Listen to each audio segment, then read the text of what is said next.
नमस्कार, मैं doctor Gajendra Singh, SPC government college Ajmer. आज हम बीएससी पार्ट थर्ड के फिजिकल केमिस्ट्री के चैप्टर फोटोकेमिस्ट्री में लॉ ऑफ एब्जॉर्प्शन की स्टडी करेंगे।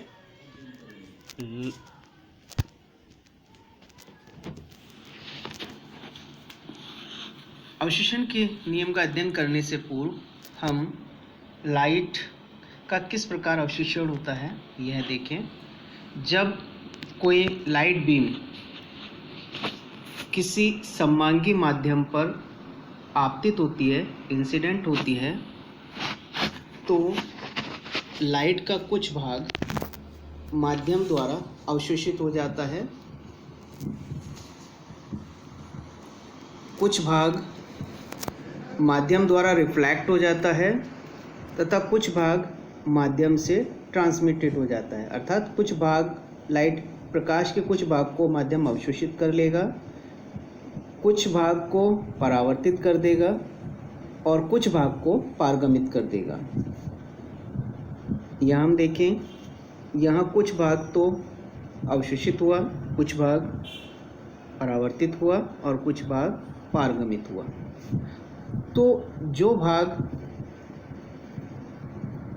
यानी प्रकाश की जो भाग अवशोषित होता है उसकी तीव्रता को हम IA से रिप्रेजेंट करते हैं, जो भाग परावर्तित हुआ उसकी तीव्रता को हम IR से रिप्रेजेंट करते हैं और जो भाग पारगमित हुआ, ट्रांसमिटेड हुआ, उसकी तीव्रता को हम IT से रिप्रेजेंट करते हैं।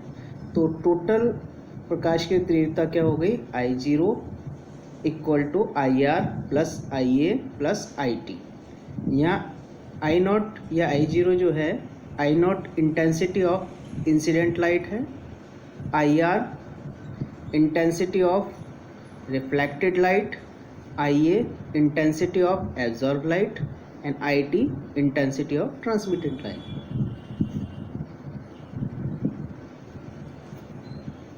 तो इस प्रकार से प्रकाश का सममांगी माध्यम द्वारा अवशोषण होता है।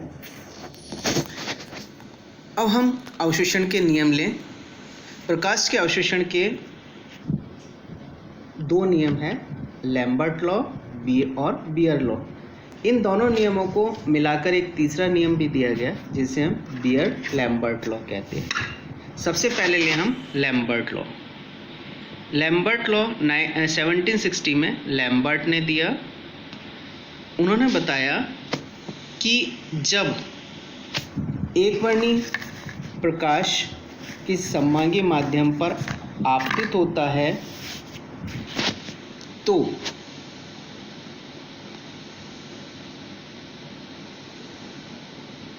माध्यम की थिकनेस के साथ या माध्यम की मोटाई के साथ प्रकाश की तीव्रता में कमी आपतित प्रकाश की तीव्रता के समानुपाती होती है, अर्थात -di/dx proportional to I. When a beam of light is allowed to pass through a transparent medium, the rate of decrease of intensity with the thickness of medium, अर्थात -di/dx is directly proportional to the intensity of the light proportional to I. तो mathematically हम कहें -di/dx proportional to I, या हम ये कहें proportional sign हम हटाते हैं, एक कांस्टेंट लगाते हैं, -di/dx equal to KI। Here I is the intensity of incident light having wavelength lambda. यहाँ जो I है वो आपतित प्रकाश की जिसकी वेवलेंथ लैम्डा है उसकी तीव्रता है। di माध्यम x के साथ इंटेंसिटी में परिवर्तन की मात्रा है और k प्रोपोर्शनलिटी फैक्टर है जिसे हम एब्जॉर्प्शन कोफिशिएंट या अवशोषण गुणांक कहते हैं। यहाँ di/dx के साथ -I साइन यह बताता है कि माध्यम की थिकनेस के साथ इंटेंसिटी घट रही है। तो इक्वेशन 4 को हम इस तरह से लिख सकते हैं, minus D I upon I equal to K D X. इस equation on integration of equation 5 within the limit x equal to 0 when I equal to I0 to x equal to x when I equal to IT, यानी अगर हम integration करें जब x का मान 0 हो तब I का मान I0 होगा, और जब x का मान x रखें तो I का मान IT होगा। तो इन लिमिट्स में हम इंटीग्रेशन करें तो हमारी इक्वेशन क्या होगी,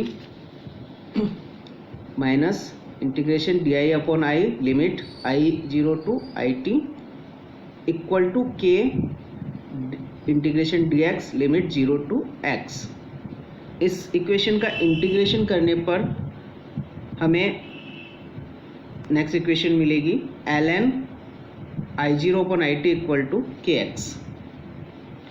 यहाँ एल एन को हटाकर हम बेस 10 में कन्वर्ट करें तो हम 2.303 से मल्टीप्लाई कर देते हैं, अर्थात इक्वेशन 6 अब क्या हो जाएगी 2.303 log I zero upon I T equal to K X.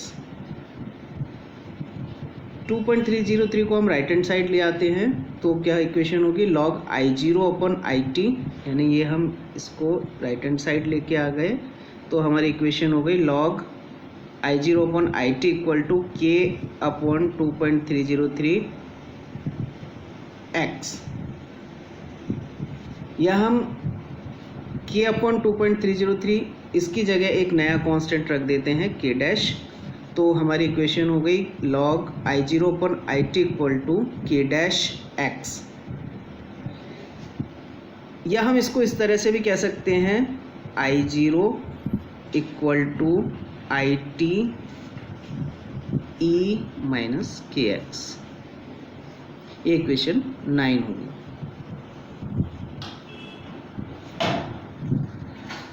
यहाँ I zero upon I T का रेशो एब्जॉर्बेंस कहलाता है, यानी माध्यम का अवशोषणांक कहलाता है। इसे हम ऑप्टिकल डेंसिटी कैपिटल डी से भी रिप्रेजेंट करते हैं, या हम इसे एक्सटिंक्शन कोफिशिएंट एप्सिलॉन से भी रिप्रेजेंट कर सकते हैं। अर्थात हम ये कह सकते हैं optical density D equal to absorbance A equal to log I zero upon I T equal to K dash X. या हम ये कह सकते हैं ए प्रोपोर्शनल टू एक्स, अर्थात जो एब्जॉर्बेंस है या ऑप्टिकल डेंसिटी है वो माध्यम की थिकनेस के समानुपाती होती है। एब्जॉर्बेंस का अपोजिट होता है ट्रांसमिटेंस। तो हम ट्रांसमिटेंस को किस तरह से रिप्रेजेंट करेंगे, I T upon I zero equal to T, अर्थात ट्रांसमिटेंस एब्जॉर्बेंस का उल्टा होगा। Transmittance equal to 1 upon absorbance, तो एब्जॉर्बेंस की वैल्यू हम रखें तो ट्रांसमिटेंस इक्वल टू होगा I T upon I zero.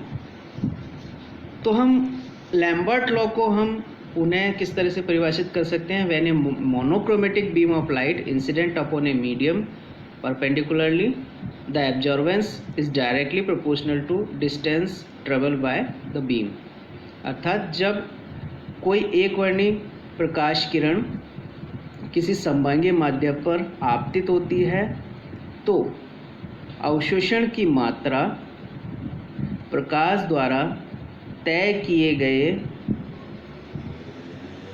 की गई दूरी के समानुपाती होती है, अर्थात ए प्रोपोर्शनल टू एक्स, या हम ये कह सकते हैं माध्यम की थिकनेस के समानुपाती होती है।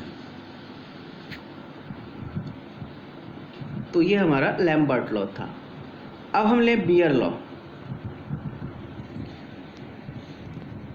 बियर लॉ क्या कहता है, The rate of decrease in intensity of incident radiation is proportional to concentration of C of the solution. Or when a monochromatic beam of light is incident upon a dilute solution perpendicularly, then the absorbance A is directly proportional to the concentration of solution. अर्थात जब कोई एक वर्णी प्रकाश किरण किसी समबांगी माध्यम पर आपतित होती है तो अवशोषण की मात्रा माध्यम की सांद्रता के समानुपाती होगी, अर्थात A प्रोपोर्शनल टू C। यहाँ अब A एब्जॉर्बेंस है जिसे हम log I0/IT से रिप्रेजेंट करते हैं, तो A equal to log I0/IT equal to K-C होगा, वेयर C, यहाँ C कंसंट्रेशन ऑफ सॉल्यूशन है, K- प्रोपोर्शनैलिटी कांस्टेंट है जो कि सॉल्यूशन की नेचर पर निर्भर करता है। लैम्बर्ट लॉ और बियर लॉ दोनों को मिलाकर हम तीसरा नियम देते हैं, उसे हम कहते हैं Beer Lambert law. Beer Lambert law के अनुसार जब कोई एकवर्णी प्रकाश किरण किसी समभागी माध्यम पर आपतित होती है तो अवशोषण की मात्रा, माध्यम की सांद्रता तथा माध्यम की थिकनेस के समानुपाती होगी। Absorption of light remains constant when the concentration C and the thickness of X of absorbing medium are changed in inverse ratio। या A हम कह सकते हैं A प्रोपोर्शनल टू Cx या A equal to epsilon Cx। यहाँ A हमारी absorbance है जिससे हम log I0/IT से व्यक्त करते हैं, तो log I0/IT proportional equal to epsilon Cx होगा। एप्सिलॉन जो है मोलर एब्जॉर्प्शन कोफिशिएंट या मोलर एब्जॉर्प्शन कहलाता है। C कंसंट्रेशन और X थिकनेस ऑफ मीडियम है। कंसंट्रेशन को हम ग्राम मोल पर लीटर से व्यक्त करते हैं और थिकनेस को सेंटीमीटर से। यदि कंसंट्रेशन 1 ग्राम मोल पर लीटर हो और थिकनेस जो है मीडियम की वो 1 सेंटीमीटर हो, तो जो एब्जॉर्बेंस है वह एप्सिलेंस के बराबर होगी, यानी एब्जॉर्प्शन कोफिशिएंट के बराबर होगी।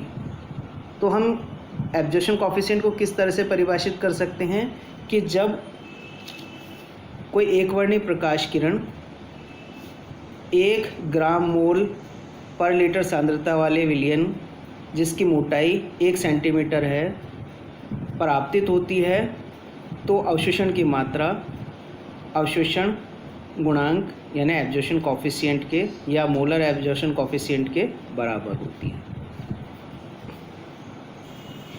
अगर हम ट्रांसमिटेंस लें तो ट्रांसमिटेंस हमारी होगी T इक्वल टू 1/A।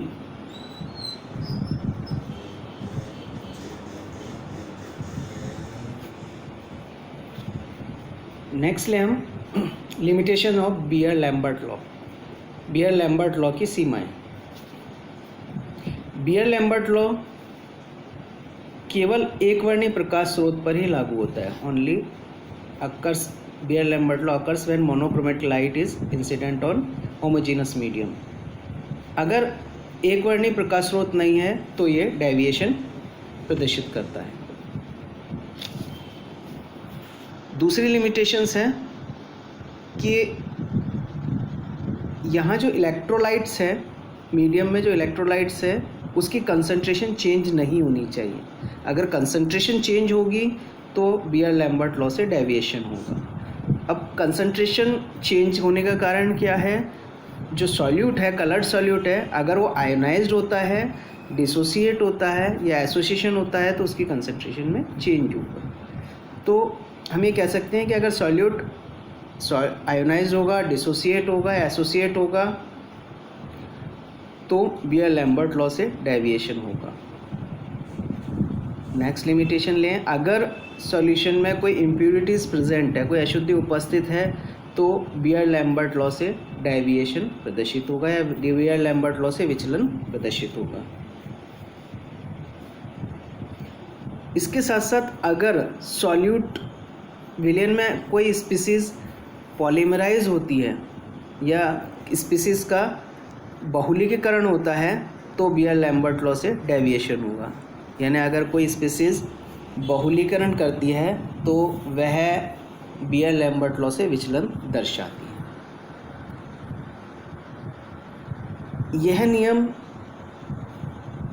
ऐसे कोलाइडल विलयन यानी जो सस्पेंशन है, सस्पेंशन वाले निलंबन वाले कोलाइडल विलयन पर लागू नहीं होता है।